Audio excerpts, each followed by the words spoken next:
নমস্কার দর্শক, সংবাদ আবির্ভাবের বিশেষ সংবাদে আপনাদের সকলকে স্বাগত।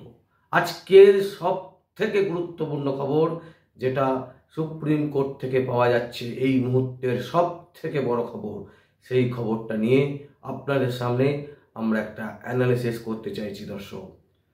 দর্শক, আমরা বলেছিলাম যে সুপ্রিম কোর্টে রাজ্য সরকার রীতিমতো ব্যাকফুটে চলে যাবে, সেটাই কিন্তু হলো। মেডিকেল কাণ্ড নিয়ে সিবিআই তদন্ত দিয়েছিল কে? কলকাতা হাইকোর্টের বিশিষ্ট বিচারপতি অভিজিৎ গাঙ্গুলি।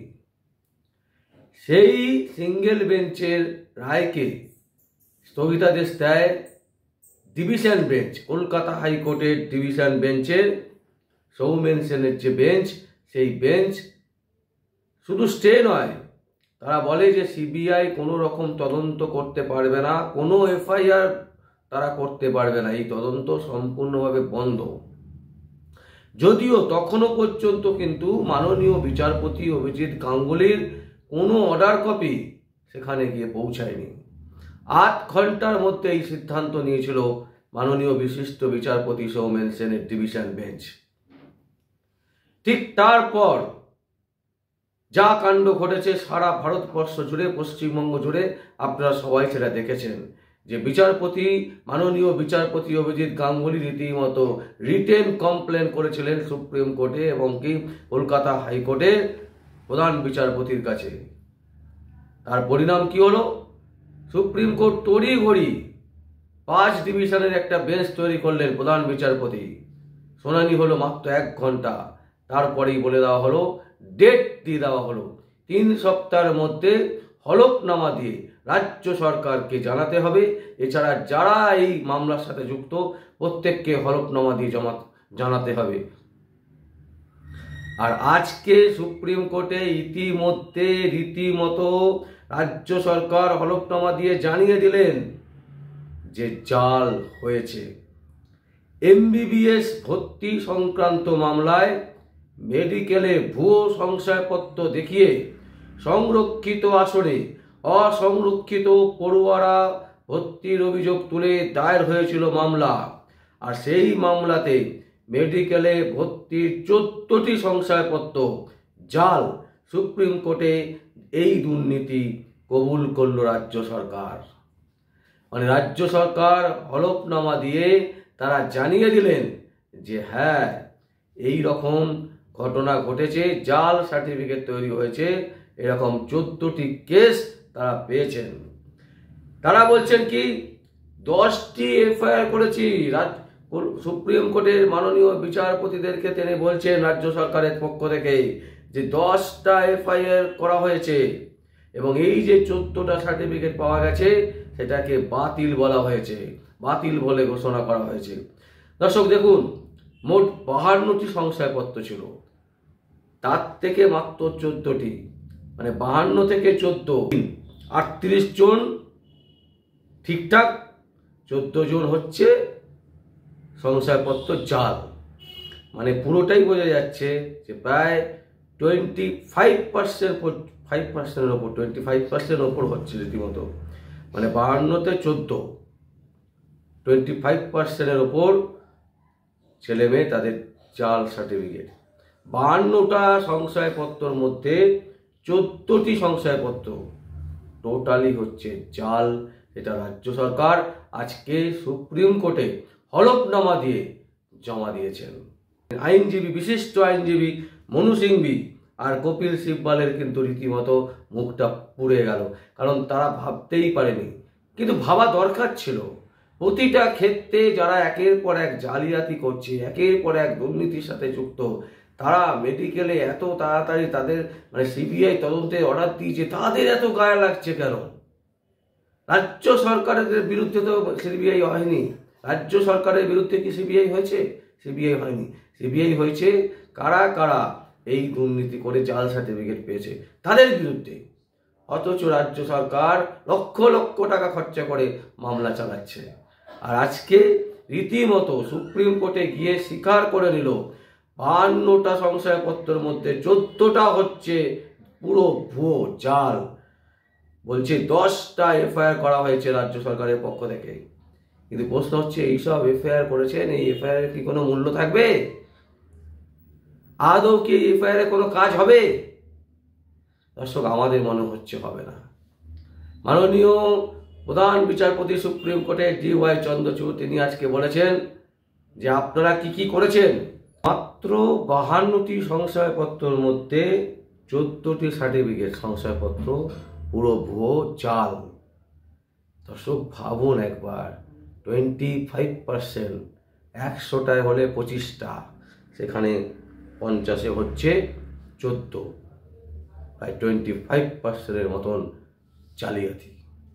এবং এটা শুধু এই মেডিকেলে ভর্তি হওয়া নিয়ে নয়, সারা পশ্চিমবঙ্গে যেখানে যেখানে ভর্তির ব্যাপার আছে, যেখানে যেখানে চাকরির ব্যাপার আছে, প্রতিটা ক্ষেত্রে রাজ্য সরকার এইভাবেই দুর্নীতি করেছে। এবং যে কারণে বারবার সিবিআইকে আটকাতে চাইছে, বারবার ইডিকে আটকাতে চাইছে। তাহলে আজকে যে স্বীকার করা হলো, তারপর মাননীয় প্রধান বিচারপতি চন্দ্রচূড় মহাশয় তিনি সময় দিলেন কেন? আর কেন আজকেই তিনি বলে দিলেন না যে সিবিআই তদন্ত হবে, আপনারা 3 সপ্তাহের মধ্যে হলফনামা জমা দিন, বাকি তদন্ত সিবিআই চালাবে? আমরা আবার বলছি দর্শক, আজকের এটা সব থেকে বড় খবর, যে খবরটা আপনাদের সামনে তুলে ধরছি, যে রাজ্য সরকার হলফনামা দিয়ে সুপ্রিম কোর্টে জানাচ্ছে যে 52টা সংশয়পত্রের মধ্যে 14টি সংশয়পত্র ভুয়ো। আর 10টা এফআইআর করেছে রাজ্য সরকার। তাতে কি হয়েছে? আপনাদের এফআইআরে দেখা যাবে যে এমন এমন ধারা আপনারা দেবেন, যে ধারার জন্য তারা যারা জাল করলো, যারা ভুয়ো সার্টিফিকেট নিয়ে অ্যাডমিশন হয়েছিল, তাদের কোনো পানিশমেন্টই হবে না। তারা দিব্যি ঘুরে বেড়াবে সমাজের বুকে, আর তৃণমূলের ঝান্ডা নিয়ে দিদির জয়গান গাইবে, মাননীয় মুখ্যমন্ত্রী মমতা ব্যানার্জির জয়গান গাইবে। আর তারপর কিছুক্ষণ পরে, কিছুদিন পরে মমতা ব্যানার্জি বলবেন যে এটা বাচ্চারা ভুয়ো, এটা একটা ফলস কেসে আমাদের করেছিল, এটা একটা ছোট ছোট ব্যাপার, ছোটখাটো ব্যাপার, এরকম ঘটনা হতেই পারে। কিন্তু দর্শক, আপনারা ভাবুন, 52টা সিটের 52টা সংশয়পত্রের মধ্যে 14টা জাল, এবং রাজ্য সরকার সেটা বুঝতে পারছে না। রাজ্য সরকার বুঝতে পারছে।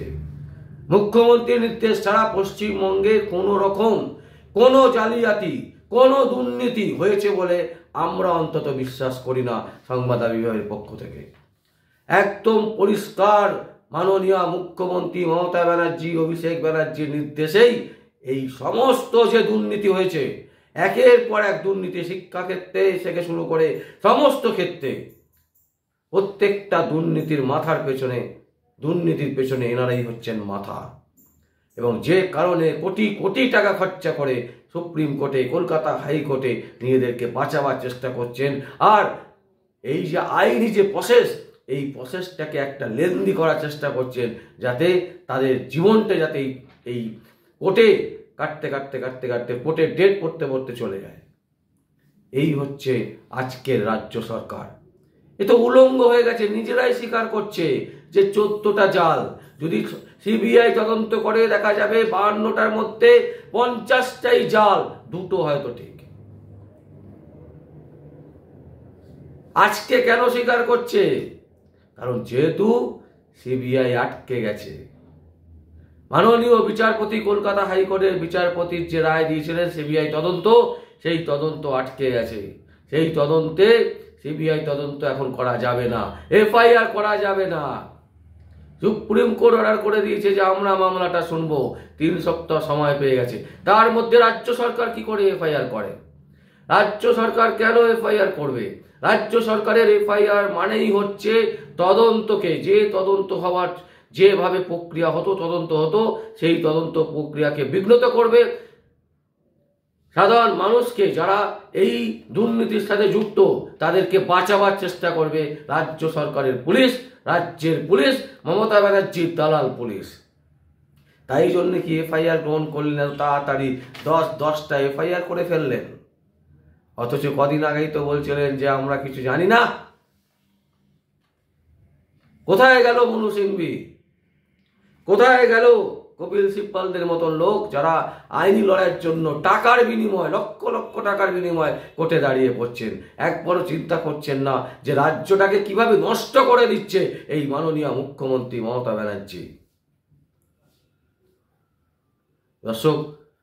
দর্শক আমাদের আর কিছু বলার নেই, আপনাদেরকে আমরা তুলে ধরলাম আজকে সুপ্রিম কোর্টের যেভাবে হলফনামা জমা দিয়েছেন রাজ্য সরকার, তাতে একটা জিনিস পরিষ্কার, যে সমস্ত ক্ষেত্রে যদি তদন্ত ঠিকঠাক হয়, ভারতবর্ষের প্রধানমন্ত্রীর নেতৃত্বে যদি কলকাতা হাইকোর্টের তত্ত্বাবধানে যদি তদন্ত চলে, তাহলে কিন্তু এই তদন্তের অ্যাকচুয়ালি যারা মাথা, এই সমস্ত কেলেঙ্কারির যারা মাথা, আমরা মনে করি সেই দুজন মাথাকে অবশ্যই ধরা যাবে। এমন কোনো ব্যাপার নয়, কোনো রকেট সায়েন্স নেই এখানে যে বিশাল কিছু ব্যাপার স্যাপার, বিশাল বুদ্ধি লাগবে, কোনো বুদ্ধির ব্যাপার নেই, বুদ্ধি দরকারই পড়ে না। একদম পরিষ্কারভাবে যদি তদন্ত করা যায়, তাহলে এনাদের দুজনকে কাঠগড়ায় আনা যাবে। শুধু তাই নয়, জেলের যে থানা লকআপের পেছনে তাদেরকে নিয়ে আসা যাবে। আজকে কলকাতা হাইকোর্টের বিশিষ্ট আইনজীবী ফিরদৌস শামীম তিনি কি বলছেন? তিনি বলছেন একদম পরিষ্কার, বলছেন স্টেট স্পন্সর করাপশন করেছে রাজ্য সরকার, স্টেট স্পন্সর করেছে। স্টেট স্পন্সর করা মানে হচ্ছে মাননীয় মুখ্যমন্ত্রী তার নেতৃত্বে স্পন্সর হয়েছে, এবং সেই জন্যেই কিন্তু বারবার করে তিনি বিভিন্ন দুর্নীতি যখনই তদন্ত হতে যাচ্ছে সেই তদন্তকে আটকাবার চেষ্টা করছেন। এইটা একেবারে পরিষ্কার, একেবারে উলঙ্গের মতন সবার সামনে করে দিয়েছে কলকাতা হাইকোর্টের বিশিষ্ট বিচারপতি মাননীয় অভিজিৎ গাঙ্গুলি। একদম ন্যাকেড যাকে বলা হয়, আয়নার সামনে দাঁড় করিয়ে দিয়েছে যে দেখুন কারা দুর্নীতিগ্রস্ত, কারা রাজ্যটাকে সর্বনাশ করে দিচ্ছে, কারা দিনের পর দিন শুধুমাত্র পশ্চিমবঙ্গের সাধারণ মানুষের থেকে লুট করেছে। আয়নার সামনে একদম পরিষ্কারভাবে তুলে ধরেছেন। দর্শক, যারা দেখতে পারবেন, যারা পারবেন না, তাতে মাননীয় বিচারপতি অভিজিৎ গাঙ্গুলির কিছু যায় আসবে না, আমাদেরও কিছু যায় আসবে না। আমরা শুধু আপনাদের সামনে সাদাকে সাদা, কালোকে কালো বলে তুলে ধরতেই চাইছি যে আপনারা দেখুন কোনটা সাদা কোনটা কালো, সিদ্ধান্ত নেওয়ার দায়িত্ব হচ্ছে আপনাদের। দর্শক, আজকে আর কিছু বলবো না, আপনাদের যা কমেন্টস করার অবশ্যই আপনারা কমেন্ট করবেন, আর দেখতে থাকুন পরবর্তী সংবাদ আবির্ভাবে। আমার নাম বিশ্বজিৎ পাল, সংবাদ আবির্ভাবের জন্য।